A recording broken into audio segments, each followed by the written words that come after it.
Hi, how are you? Today is Saturday, November 12th. Protesters take anti-Trump message to his doorstep and the plan next month. They came in their thousands, the children of immigrants, transgender individuals, women and men of all different ages and races to demonstrate against President-elect Donald Trump on Saturday in New York. Some held handwritten signs like "Show the world what the popular vote looks like." The throng chanted, "Not our president." In one of the largest anti-Trump demonstrations since his election on Tuesday, a mass of people marched from Union Square in downtown New York to Trump Tower, the headquarters and the home of Mr. Trump. The protesters included fan Justin Ross, 20, a transgender man from New Jersey, and Virginia Jimenez, 45, a Mexican-American from Long Island, who said she came to show that not all Mexicans are bad people. Sheikh Topolian, 71, a child of Turkish immigrants, said she was fearful that a genocide like the one her parents had survived could happen again. What a Trump administration will bring remains something of a mystery, but a national resistance among liberal activists and the others who say they do not support his presidency is rising in response to the election in a way not seen in modern presidential history. Thousands of people have taken to the street to pray epithelially denounce a man whose administration they fear will be rooted in the bigotry. Students have walked out of classes, protesters have blocked highways, and demonstrators have clashed with the police. The thousands of protests in New York on Saturday were joined by similar crowds that swelled in Chicago and in Los Angeles. Other demonstrations have been held in cities like Oakland, California, Baltimore, Kansas City, Missouri, Milwaukee, and Portland, Oregon. This is not a game. This man is our president and he is going to be sworn into office. Kat Brooks, a co-founder of anti-policy terror project, told a crowd in Oakland on Friday, "We need to be more than angry. We need to organize and funnel our anger into action." Speakers took up the microphone to talk about these fears of deportation. Curbed access to birth control, increases policy spending, and the rollback of same-sex marriage. Some hugged each other and cried. The demonstrations have mostly been organized on the fly by local activist groups, but established national organizations like Showing Up for Racial Justice, the ACLU, and the National Action Network have had a hand in supporting the protest efforts. The calls to participate have come largely through Facebook and other social media chains. Most of the gathering have remained peaceful, but tempers have flared sporadically. Demonstrators burned trash cans in Oakland on Wednesday night and tried to block the highway on Thursday before the police intervened in Portland, Oregon on Thursday night after a peaceful protest thinned out. Dozens of people whom the police described as anarchists remained in the street, clashing with the officers in the riot gear. They shot fireworks at the police. Car windows were smashed and smoke filled in the air during what the police demanded a riot. On the Mercedes was shot According to local reports, many protest leaders have supported Senator Bernie Sanders of Vermont in the Democratic primary, and either did not vote or choose a third-party candidate in the presidential election, said Ben Becker, an organizer with the Answered Coalition and an anti-war and anti-racism and activist group based in New York. The anger, she said, has been exacerbated by President Obama's and Hillary Clinton's conciliatory tone with Mr. Trump in the aftermath of the Mrs. Clinton's defeat. More protests are planned for the coming days, and the preparations already are underway for a massive protest at Mr. Trump's inauguration in January.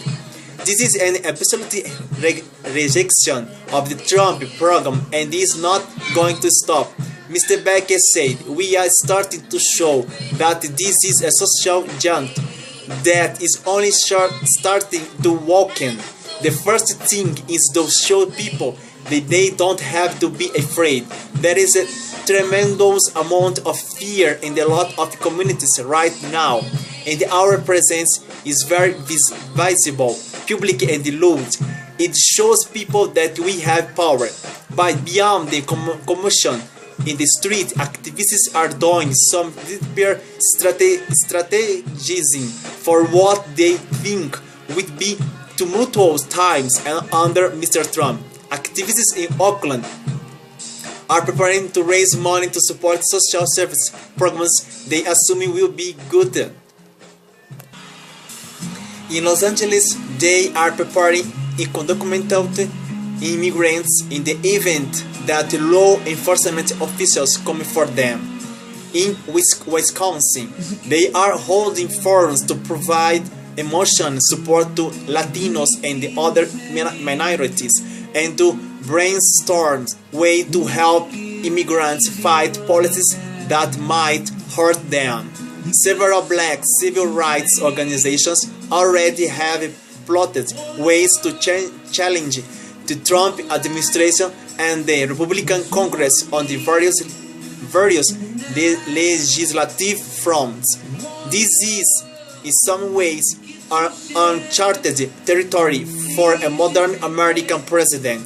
You have to go back to Abraham Lincoln's election in 1860 to see these types of mass demonstrations in response to the mere election of a president, said Douglas Pringley, a presidential historian who teaches at Rice University.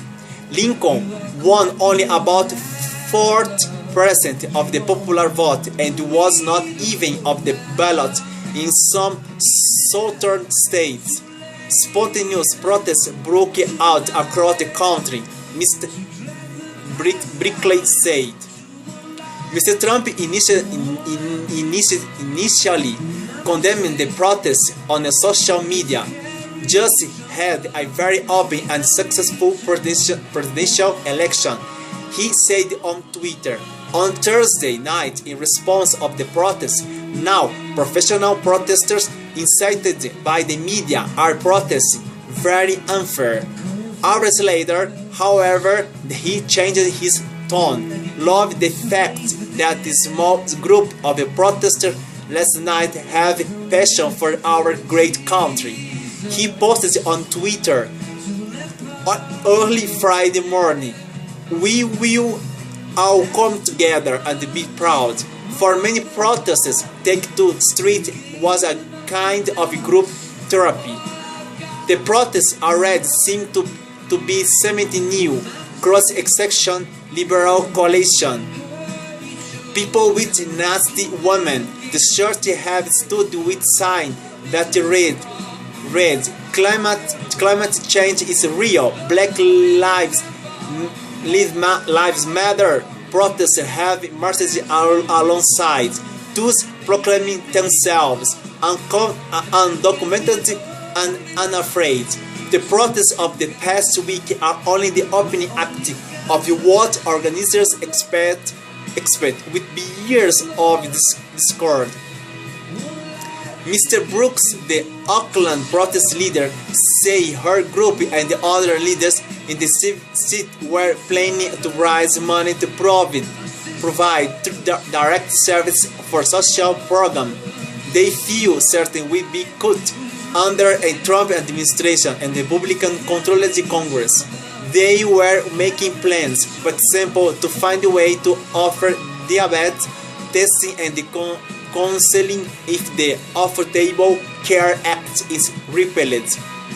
Ron Conches, an organization with Unión del Barrio, an activist and immigrants' rights group in Los Angeles, said that the group will be gather community organization together to discuss what to do if mass deportation begin. It will also train undocumented immigrants to use their cell phone cameras if immigration enforcement agents showed up at their door, and help people set up emergency phone lists so that they can call neighbors if you are picked up for deportation proceeding. It's not just saying that we are against Trump. We have to defend ourselves against the policies he is promising to create, he said. Leaders from several black civil rights groups such as the National Action Network and the NAACP have been holding conference calls to form a legislative strategy, the Reeve Shapton said. They plan to lobby Congress on the criminal justice reform and expanding voting rights, highlighting what they believe are the negative effects of voter identification laws and the reductions in the early voting periods. Mr. Sharpton said they hope to use the stories of the millions of the newly insurgent Americans to highlight the devastating consequences of repealing the Affordable Care Act. They will fight any new stop and frisk policies and courts, Mr. Sharpton said, and bring witness to congressional hearing to challenge cabinet appointments they feel are questionable. The efforts will kick off with a rally and a march in Washington for Martin Luther King's birthday, just days before Mr. Trump is inaugurated. Mr. Shapton said, "We are not going to go away and say, because we lost an election, then we, therefore, lost our right to stand up for civil rights and civil liberty," he said. "This is in many ways we feel is bigger than one election." Interesting, the problem in America now after the Trump's election. But I hope that America, United States, may to increase, the make it great America again, is my hope. Thank you very much to watch my new video. Give a like on my page on my video, please. Sharing your friends, family, relatives. If you want to learn English, only the classes, conversation classes with me, call me or come here in class particular idiomas or by Skype. Okay? Thank you very much. Good Saturday. See you tomorrow. Bye.